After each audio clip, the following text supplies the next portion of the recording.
Hello and a very warm welcome to Game On. I'm Meha Bharadwaj Alter. Today on the show, we look back on India's performance in the ODIs this year. We also make a comparison with the other teams in the Asia Cup. How strong are India against Pakistan or Sri Lanka? Can Afghanistan pose a threat to India in the Asia Cup? All of this will be discussed today on the show. There's also the great news of Neeraj Chopra qualifying for Paris Olympics as well as the final of the World Athletics Championships in Budapest. All he needed was one throw to qualify for the final and really bossed that qualifying stage of this championship. Chetan Narula joins us here.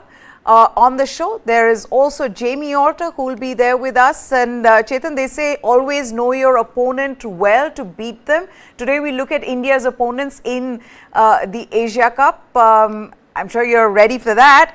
But the one thing is that Sri Lanka showed that they're not going to be easy to beat, given that they won the Asia Cup, but it was a T20 format. How different will it be in ODIs this time around? And how big a threat are teams like Sri Lanka and Pakistan in this Asia Cup for them? If you were to, rate them from 1 to 10 in terms of the threat that they pose, 1 being the least and 10 being them beating India, what would it be? Well, hello, Meha. Sri Lanka playing at home is always going to be a bit of a, bit of an obstacle, really. I mean, it's never going to be an easy contest. We look at the last Asia Cup, and of course, Sri Lanka did not make things easy for India, and obviously beat them to the final, and then they gave a good match to Pakistan as well. So this is just an extension of the T20 format, isn't it? And we saw in the World Cup qualifiers how easily this particular Sri Lanka side took to the ODI format and did well over there as well. So it's not going to be easy. It just depends on the kind of conditions. The Lanka Premier League has just finished 10 days earlier, so the pitches might just be a tad slower. So spinners will come into consideration.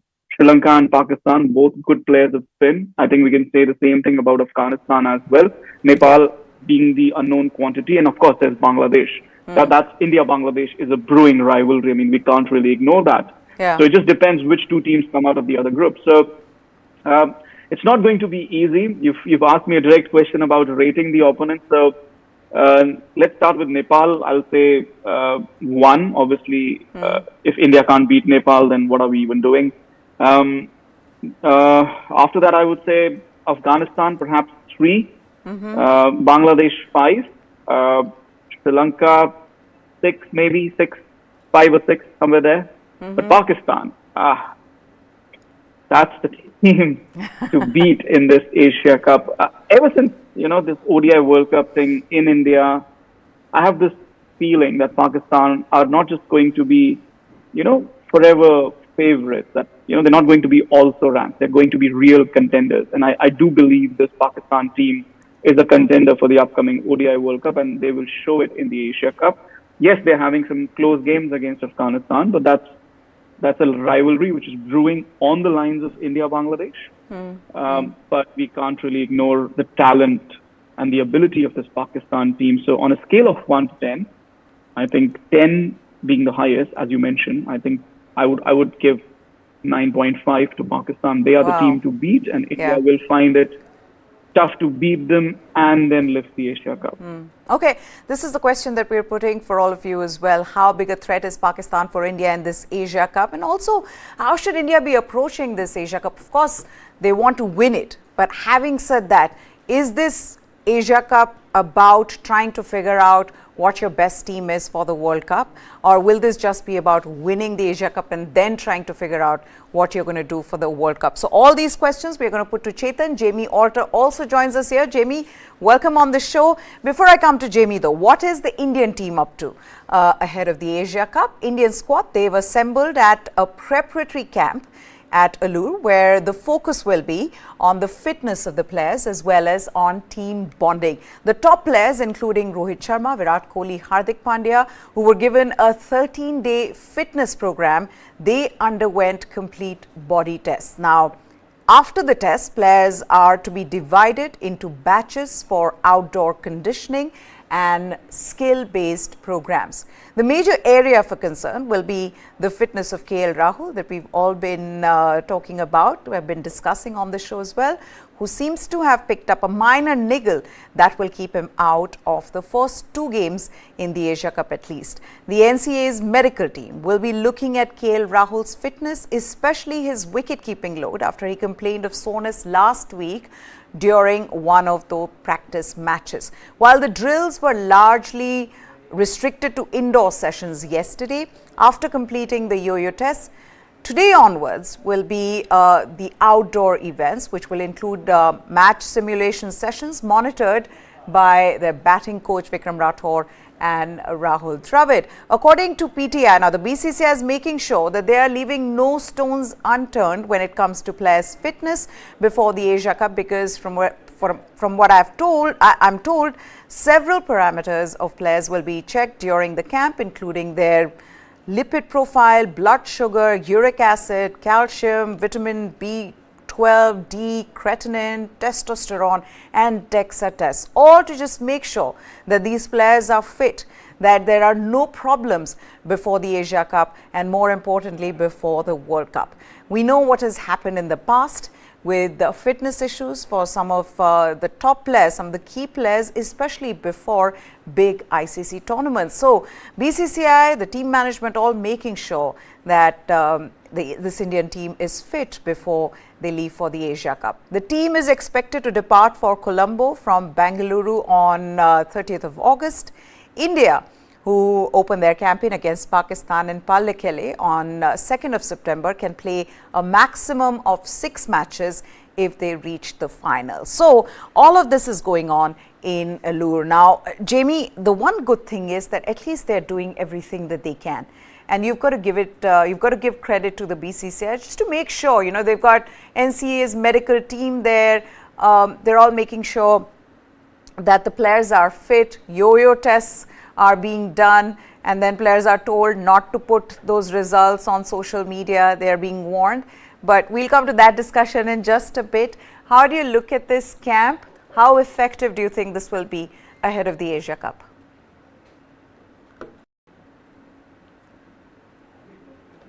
Unmute yourself, please. There we go. One of those days. Look, I think we've all been sort of short of praise for the BCCI throughout the year for various reasons. I think given the fact that, Rahul Dravid and the main coaching staff just got some off time after the West Indies tour, let's hope that they were able to all go back to their respective good spots, their families, their whatever inner circle was, and come back a bit refreshed, because Lord knows for these kind of camps, the last camp before officially that home stretch for the World Cup starts with the Asia Cup, then those 3 matches against Australia, very, very vital, that because from here, whatever fine-tuning is going to happen, it's going to happen during the Asia Cup, right? And then those 3 ODIs against Australia. So very important, given the fact, or given the elbow room for more problems, more niggles to crop up, this BCCI and the whole team needed to sort out these 5 days in Allur and make sure that nothing else in their control can go wrong. So let's hope all those bevy of tests and terms that you just took, let's hope everything comes out right, and people don't breach any protocol by sharing. I think Virat Kohli has already shared something yesterday, apparently, his yo-yo test score. Yeah. But again, he's Virat Kohli. He can do whatever he wants to. Jokes aside, let's just hope that everything goes well on that tour. We know that players coming from Ireland have basically missed already a whole day. Let's hope everything goes well, because once the Asia Cup starts, we're not going to have any room to look back and say, oh, what if? All of us will collectively just have to just go with whatever the Indian team is planning whenever we convene on these shows to discuss the Indian team. The frustrating Indian team, I must add. Yeah. But the one thing that this camp is about is also team bonding, Chetan, and often I feel that is slightly underrated when it comes to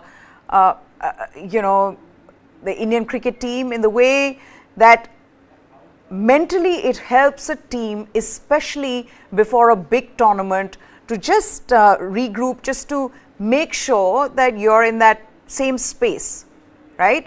Everybody with the same goal. And I feel like sometimes you take it for granted. You say, oh, we've been playing so much cricket. We really don't need to do this. We've been together for so long. But then you're, constantly going from one place to another, playing these games. Just before a big tournament, when you're preparing, it's different when you go with this common goal that, look, from here onwards, we need to win the World Cup. What can we do as a squad? Let's sit down and figure that out. And I feel like that should be a major part of this to make sure that they're all on the same page. Well, Meha, we can assume that it is a part of it because, we know their fitness activities, we know their match simulation and training activities, whatever news we just filters down. But obviously, this is a bunch of players which is staying together in Alur, staying together at the NCA. They're spending the evenings together as well. So let's hope there is some sort of team bonding session planned for the evenings as well. Some sort of a fun activity they can do, which is away from cricket and all of this fitness. I remember Anil Kumble used to have a music instrument session in the West Indies, something of that sort. But it also comes to my mind what Ravichandran Ashwin said after the WTC final in that interview that went so public, where he said, that currently the Indian squad members are more like colleagues and not like friends. And I know for a fact that the younger players, they do have, some sort of camaraderie, some sort of friendship and bonding going on. But is that what Ashwin said, is that true for the senior players? So, these couple of questions will always arise when you have, a composition of superstars in a squad like the Indian cricket teams. But again, like I said, let's hope that they're utilizing their evenings as well, maybe watching a couple of movies, sports-related movies, something inspirational, some sort of activity away from cricket that brings the players together. I think that would go a long distance in bringing the unit together with that common goal, like you said. Which is what they did, Jamie, right? I mean, you remember 2011 World Cup, where they had this kind of mental conditioning camp as well, right? Where, I remember there were talks being given just to motivate the players. Do you feel like that makes a huge difference? I feel like it does give you that positive attitude. You all, like I said before, you get that similar goal that you want to win this for India. It's a very individual thing, right? We can all sit in a seminar where one of the most inspirational person from any walks of life comes and shares his or her views. How much we choose to take from that, whether it's a person speaking or like Chetan said, maybe it's a movie or someone has put together some light-hearted, funny-boned presentation. We don't know. We can only assume. We've seen what certain IPL franchises do. Maybe something along the lines of that, given how important the IPL, or rather how large the IPL has become in every single member of that Indian team's lives and careers. Who knows? But again, it comes down to what said individual takes. And you're dealing with players, 15, 20 people have gathered or whatever it is. It just depends person to person. What a Shubman Gill takes, what a KL Rahul takes, who knows, right? I think the bigger picture should be, like we just discussed, there should be an effort or an attempt to put these guys in a very good space, light-hearted space, because when the Asia Cup is looming, and beyond that, it's the World Cup. Whatever's been happening since the IPL has all been about the World Cup, no matter which country they're playing in, what the opposition is. That World Cup is looming so large. So whatever, apart from the hours of slogging and training and conditioning that's been done, whether it's 1 hour, 2 hours, 3 hours, whatever time these guys are away from the field, not sweating, when they're in their best looking clothes and their shave, whatever puts them in the best space, to complement that best space that every single member of India's Asia Cup and potential World Cup squad, whatever works for them, that needs to be complemented by Dravid, the whole management. And I'm sure, given how professional this team is, forget the results, forget the experimenting, they have a sense that, bhai, in 15 players ka best spot, best phase kya hai. So I fully believe that the team, especially the coaching staff, after a break, after West Indies, who didn't go to Ireland, they'll be doing their best job. What that best job is, we can only guess. But I'm fully confident that it will be a very, very good effort to get these guys just switched off and into some lighthearted zone. Yeah. Okay, now let's take a look at how the other teams stack up in ODIs this year against India. There are 6 teams that are contesting the Asia Cup.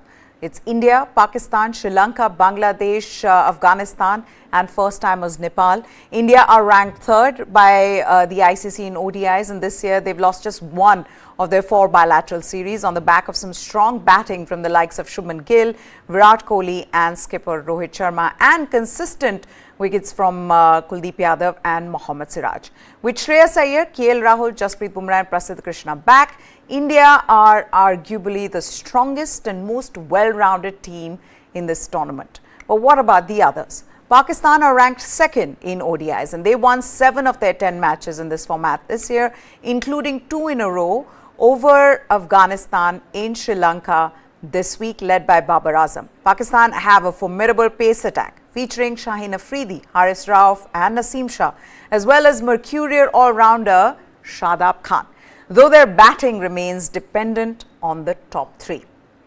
Then let's talk about Sri Lanka. Sri Lanka are always a tough team to beat at home with their continuous assembly line of spinners and hard-hitting all-rounders. And of course, they will hope to use home conditions to add another ODI trophy after 2 years in a row without losing a home series.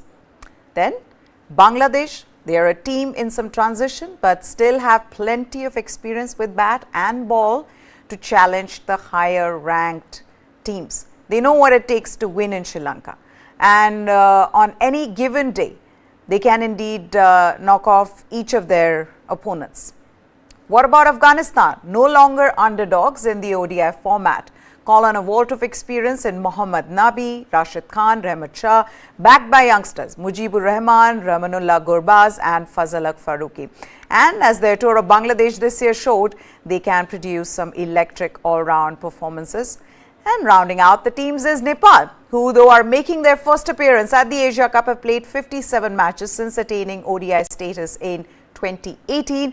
This is a team that packs a punch with their all-rounders and spinners and cannot be taken too easily. But all in all, there's a lot to look forward to, and it's not going to be as easy for the top teams against the likes of Afghanistan, Bangladesh as well as Nepal. So Chetan, you've already said 9.5 for Pakistan. Why do I get this feeling this time around for teams like Pakistan and Sri Lanka, they'll be hungry to win this Asia Cup because of that World Cup, you know, around the corner. For Sri Lanka, this is happening at home. They've already won the qualifiers with a point to prove. Same with Pakistan. I think Pakistan are coming into India, I know, in this World Cup just with that idea of making a statement and trying to win. They are going to be very dangerous. Absolutely, Meha, and no better place to start making that statement than in Sri Lanka with the Asia Cup. Of course, the first leg of the tournament is happening in Pakistan itself, but let's not forget the entirety of the tournament was supposed to happen in Pakistan.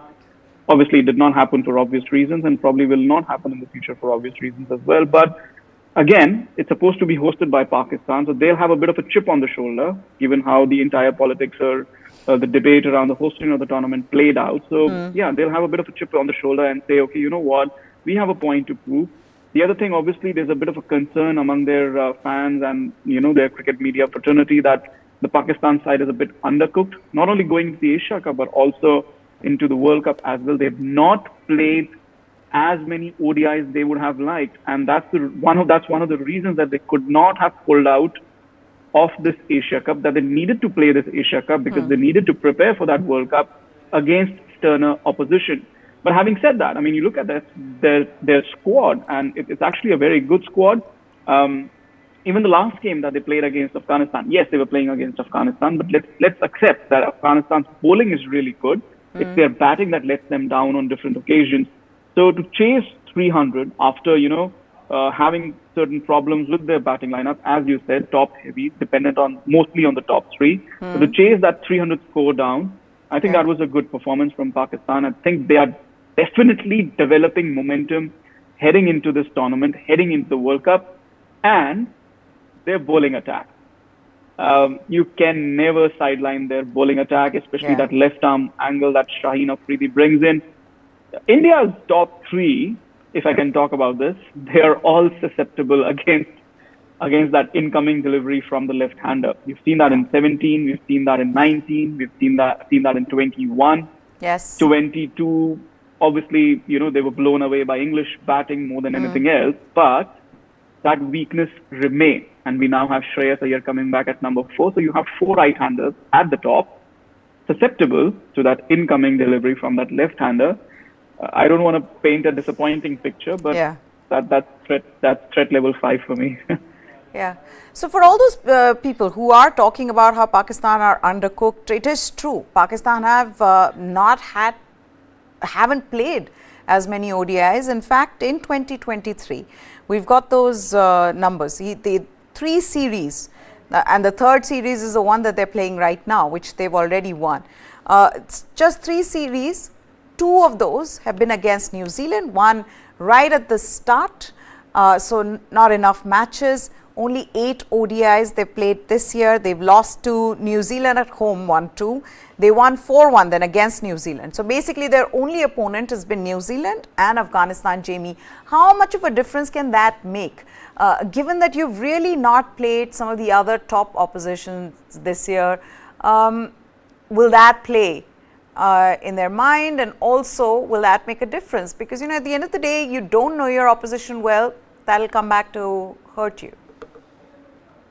You know, it's a very interesting question, because this same time, or almost the same time last year, when we were doing similar previews and predictions for the previous Asia Cup, which because of the T20 World Cup was played in a T20 format. I remember we were talking about, at that point, of all the major teams competing in that T20 World Cup in Australia, Pakistan up to a certain time, up till the start of the Asia Cup, had played the least amount of T20s. They played like 7 test matches, a couple one-days, and their previous assignment before the Asia Cup happened to be like, I think, 3 one-days against Netherlands.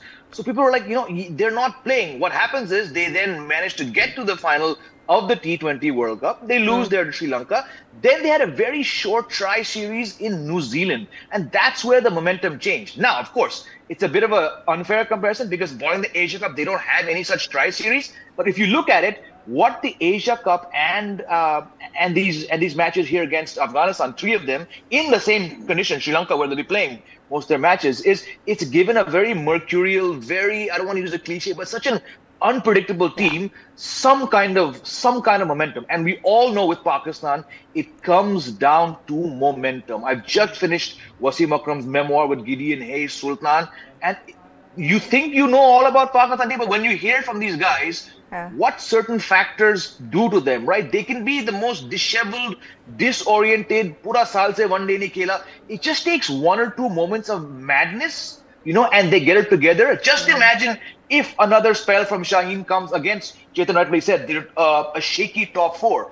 What that can do is, Chetan believes this team is what, 9.5?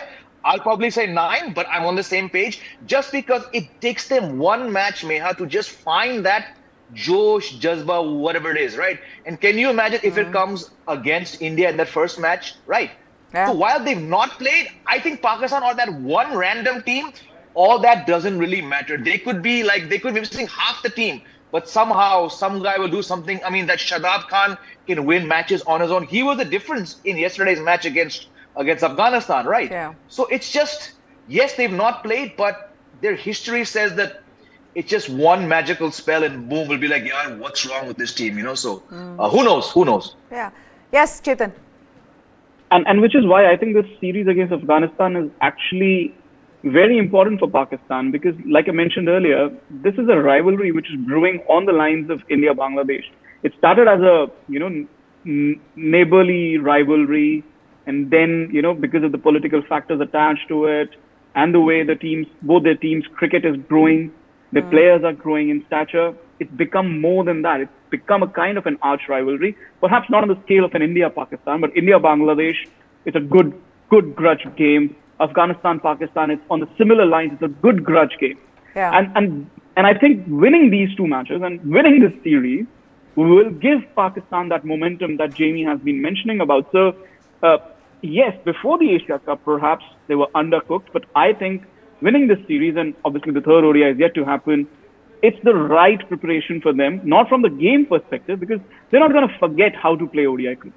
From the mental perspective, I think this series has done it for Pakistan. Absolutely. It has made a huge difference. In the way also, Jamie, they've made a statement, right? Be it how they bowled Afghanistan out for just 60, or in yesterday's game, the last over highs. But I've got to also then shift my focus to Sri Lanka. Not many people are taking them seriously, given they qualified for the World Cup through playing qualifiers, but they did win that qualifiers, didn't lose any games. With Hasaranga, Tikshana, players are not going to find it easy. Batters are not going to find them easy. Yes, their batting is a problem, but their bowling is somewhat sorted. And like you said right in the beginning, that these guys know how to play in these conditions. They're very difficult to beat at home. How much of a threat would Sri Lanka be? I mean, they beat England, right?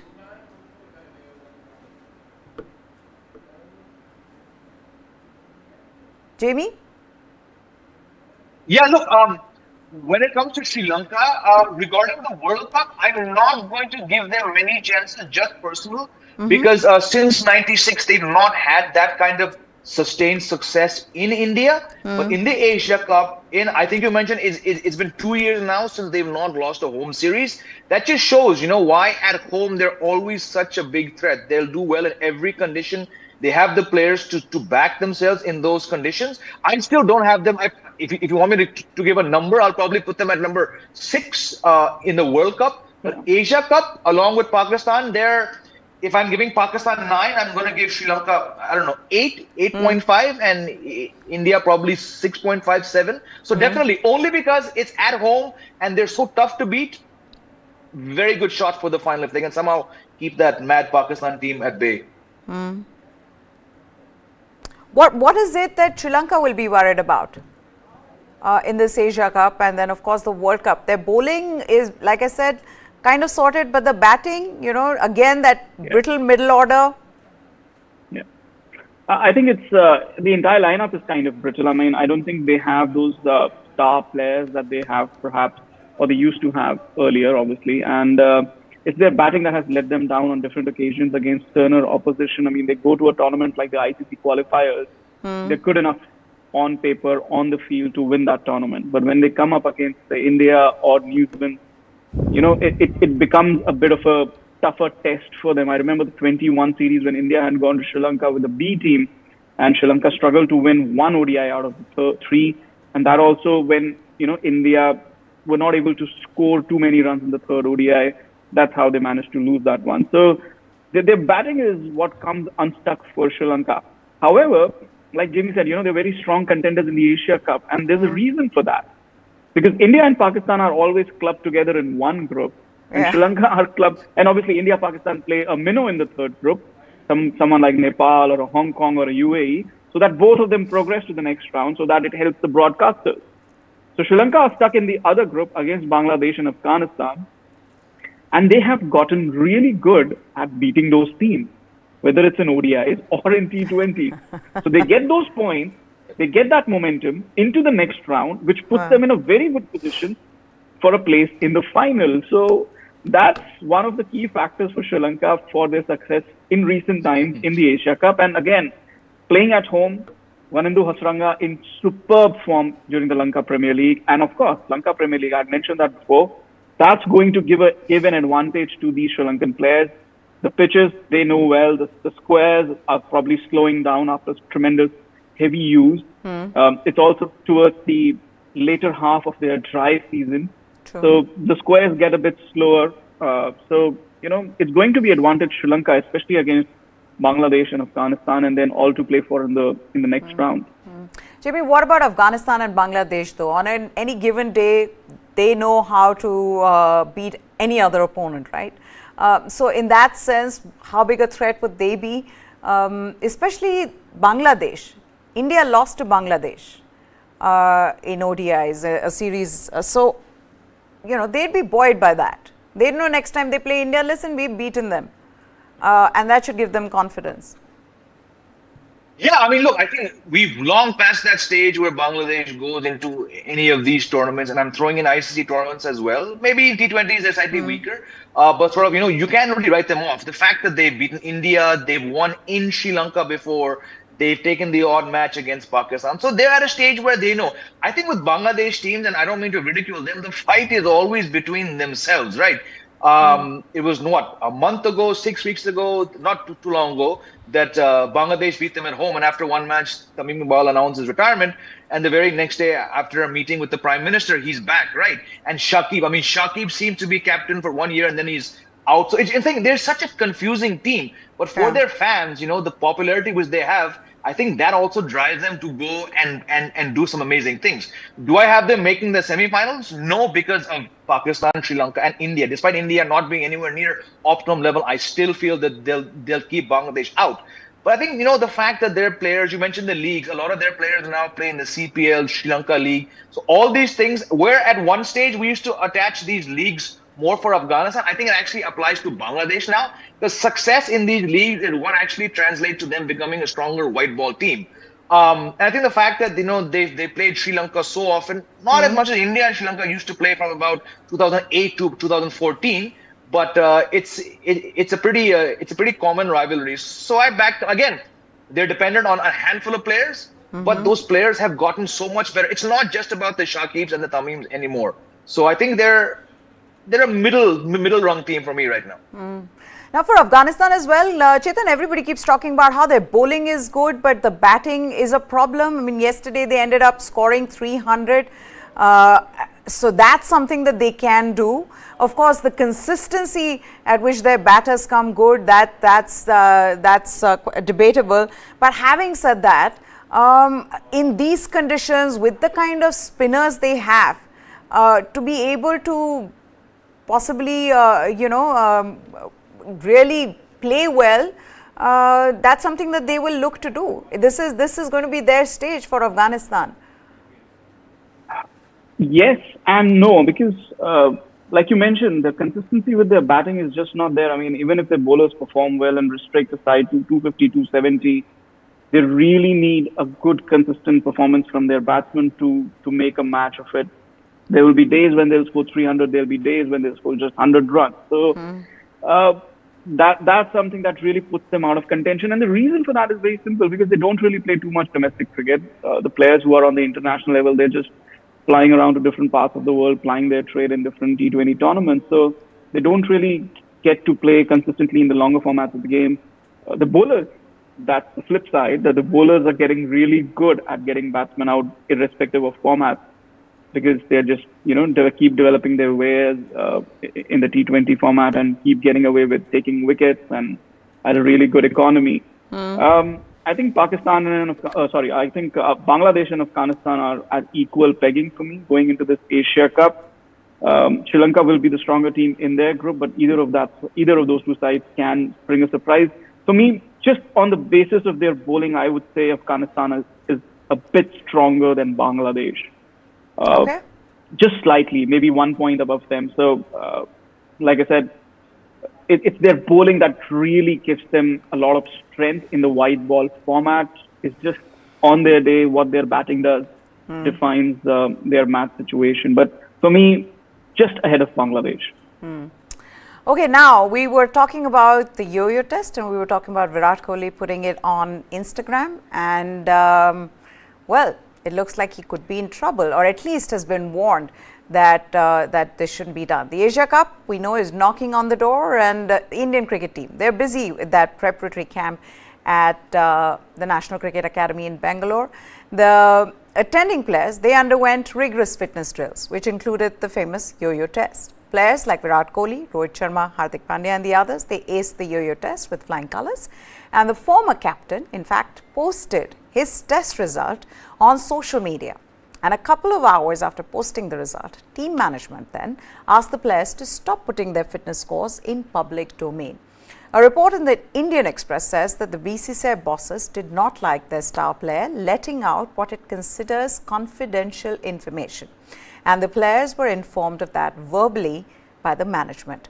Virat had posted a picture with a caption that said the happiness of finishing the yo-yo test between the dreaded cones. 17.2, that was his score, done. Players then were informed verbally to avoid posting any confidential matter on social media platforms.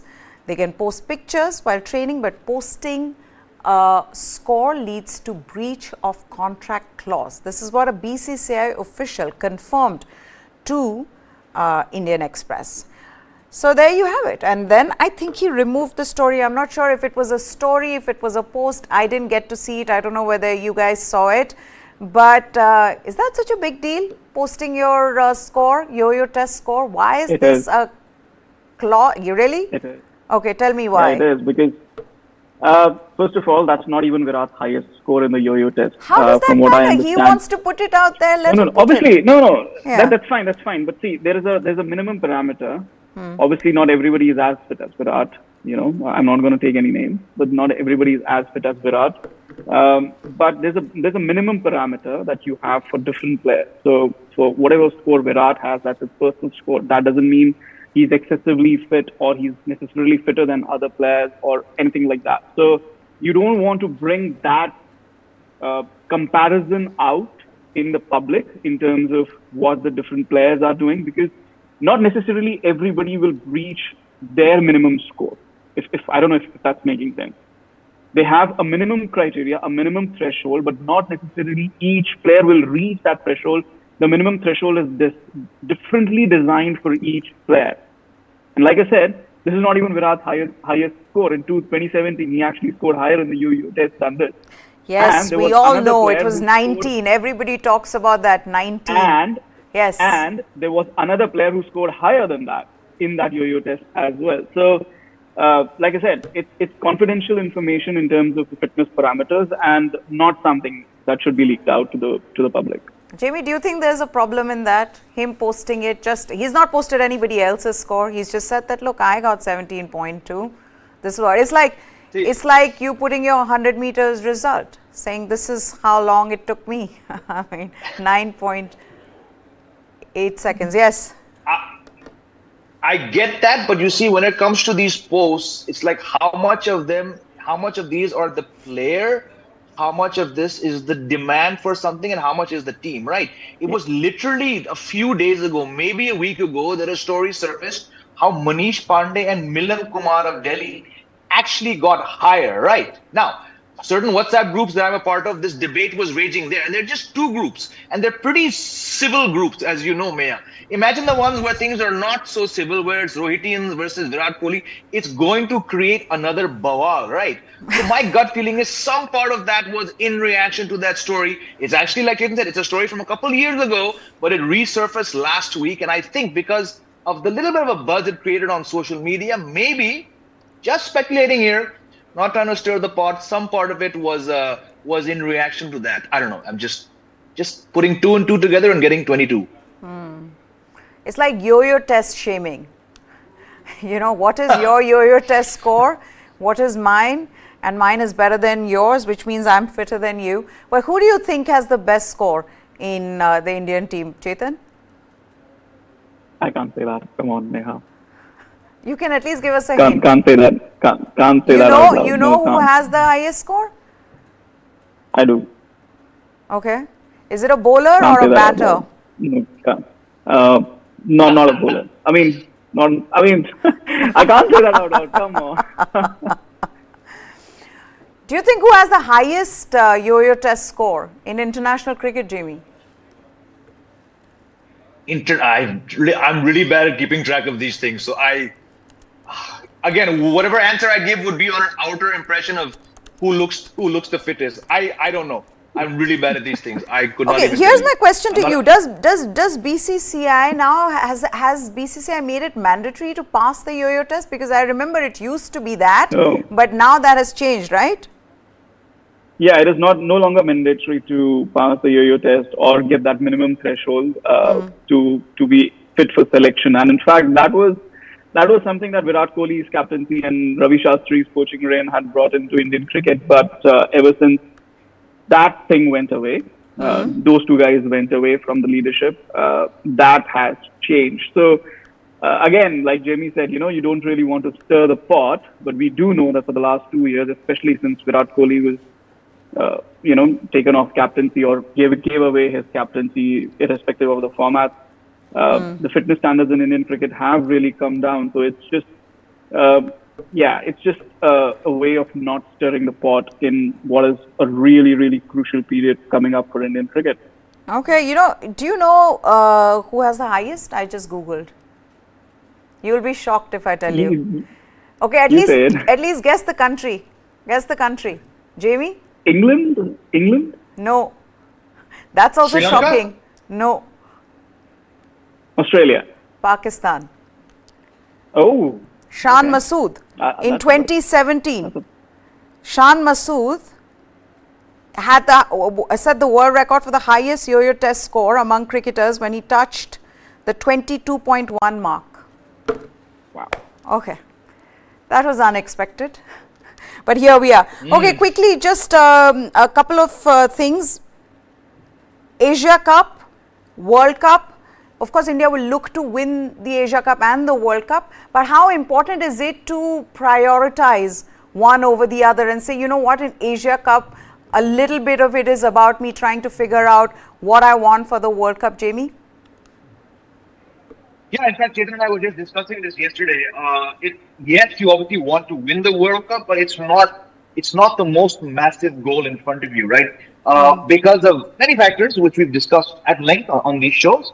India are in a situation where they need to now use this Asia Cup to sort out the big creases, which are, let's face it, are there on their fabric. I agree with what Chetan said yesterday. I'm not, if they lose, it's not a big deal as long as you sort out the problems that remain. We have different views on those 3 ODIs that remain against Australia, but the fact is you do have those 3 matches as one very small, final option to tinker. I would swap them not making the final of the Asia Cup if they can win the World Cup, because that is the bigger picture. You finished 3rd best at last year's Asia Cup when it was T20. I think fans have accepted that, and they're probably bracing themselves for another disappointment. But what the fans will not tolerate is another World Cup disappointment. So I still have them. It's strange. It's strange that I actually have them going all the way at least to the final in the World Cup, but not in the Asia Cup. Yeah, but can I tell you, if they win the Asia Cup, there is more likelihood of them winning the World Cup. It just winning such a, I don't know, it's just such a morale booster. Yeah, I mean, as a team, if you win one tournament, you do. That's just like my personal thing. But hey, guys, completely out of time. There's also a major scare ahead of Asia Cup 2023. 2 Sri Lankan players, they reportedly tested positive for COVID-19. Now, as per Sri Lankan reporter Dhanushka Aravinda, opening batter Avishka Fernando and wicketkeeper batter Kushal Pereira, they've both been tested positive for COVID-19 with less than a week left for the Asia Cup to get underway. I hope this is kept under control. The tournament's being hosted in a hybrid model, we know, this year, with Pakistan and Sri Lanka staging the matches, but this can get out of hand very quickly, and hopefully the ACC has figured out the SOP around COVID-19, because it may have gone, but now with 2 players testing positive, what are they going to do? How to make sure that this doesn't get out of hand? That's one big thing. I'm going to thank Jamie and Chetan, because I don't have any time on that discussion, because, guys, thank you so much, because we are going to be talking about Neeraj Chopra. That's right. It's good news for Indian sports fans. He bossed the qualification round in the World Athletics Championship in Budapest, producing his season's best and the 4th best performance of his career. The Olympic champion threw a massive 88.7 meters, 77 meters in his first attempt to breeze into the final, which will take place on Sunday. The qualification mark was 83 meters, and with this throw, Neeraj also automatically qualified for the 2024 Paris Olympics, the qualifying mark for which was 85.50 meters. None of Neeraj's competitors in his group, which was Group A, other than Germany's Julian Weber, could breach that 83-meter mark. But it was such a strong qualifying for Neeraj Chopra. He needed just one throw, the first throw itself, and he had qualified both for the championship final as well as for Paris Olympics. And he's coming back from an injury after Lausanne. So this is huge for Neeraj Chopra. This is huge for Indian sports fans, for Neeraj Chopra fans. Of course, like I said, the final is on Sunday, and we'll be following that closely. But the silver medalist of the last edition of the World Championships. He's eyeing gold this time around to complete a full quota of titles in his illustrious career. Neeraj won an Olympic gold in Tokyo. He's an Asian Games and Commonwealth Games gold medalist. He's also a Diamond League champion. And now the 25-year-old also came close to winning the World Championship last year in Oregon, but came second to Anderson Peters, who, by the way, hasn't qualified for the finals. But Neeraj Chopra, brilliant. And we'll be following that, like I said, closely on Sunday. We'll get you all the updates here on News 9 Live. That's it from us for now. Hope you enjoyed this. Goodbye. Thanks for watching.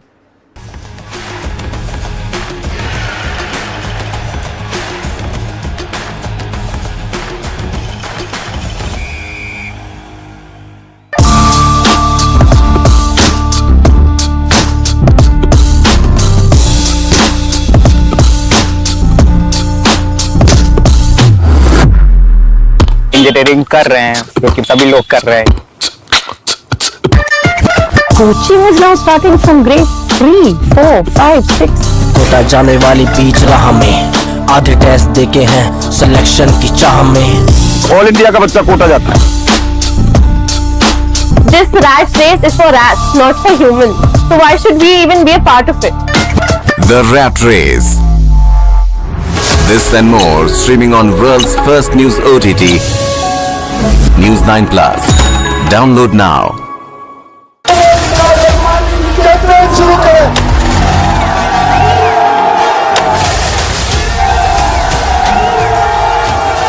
मैं इमरान अहमद खान नियाजी सबके दिल से हल्फ उठाता हूँ. When Imran Khan came initially into politics, he thought his personal popularity would be sufficient for him. It didn't happen.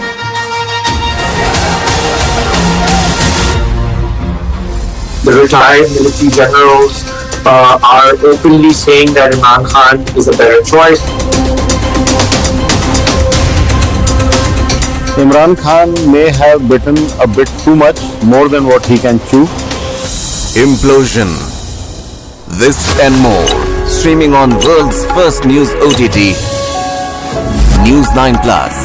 Download now.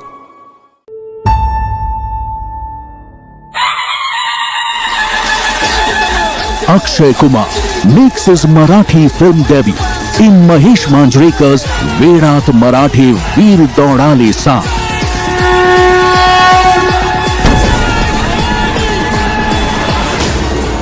What's inspired Khiladi Kumar to foray into new terrain? Playing iconic Maratha king Shivaji Maharaj, he's jumping on a bandwagon that spells magic on the box office. Why are filmmakers in a rush to chronicle the life and times of Shivaji Maharaj?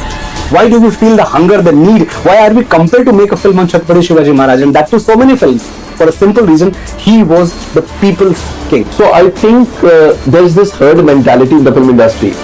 One film clicks, then there's a line of producers who announce films with similar storylines. Personality that has not been adequately explored on the big screen.